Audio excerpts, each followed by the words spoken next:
నమస్తే అండి అందరికీ. నేను ఖమ్మం పిల్ల మహాన్ మాట్లాడుతున్నాను. ఈ మధ్య సోషల్ మీడియాని షేక్ చేస్తున్న మాట సామాన్లు. ఈ సామాన్లని బూత్గా అనుకుంటే ఆల్రెడీ ముందే వచ్చిన సామాన్లు ఆంటీ సామాన్లు ఉండాలా ఆంటీ అనే దానికి ట్రోల్ చేసిన దానికి ఫస్ట్ చికాకు చేయాలి.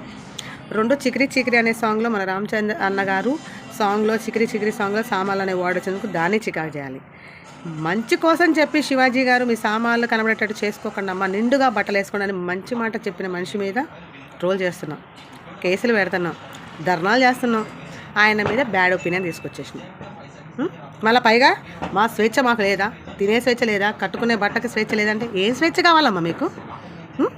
ఏ స్వేచ్ఛ కావాలి? దేనికి? ఫ్యాషన్గా ఉండండి, అది మితిమీరొద్దు. బయట మనం ఒక ఆడపిల్ల రోడ్డు మీద వెళ్తుందంటే ఆమె నడకలో, ఆమె కట్టుబాట్లలో, ఆమె కట్టిన బట్టల్లో కుటుంబం కనిపించాలి, ఒక తండ్రి పెంపకం కనిపించాలి, ఒక అన్నదమ్ములు గర్వంగా చూడాలి, కడుపున పుట్టిన పిల్లలు సిగ్గుపడకుండా ఉండాలి. మా అమ్మ అంటే దేనికి? వయసుతో సంబంధం లేకుండా మీకు నచ్చిన బట్టలు వేసుకొని మీకు నచ్చినట్టు తిరిగితే సమాజానికి ఏం మెసేజ్ ఇస్తున్నారు? వాళ్ళ అడిగినోడు తప్ప, చెప్పినోడి మీద కేసు పెడతారా?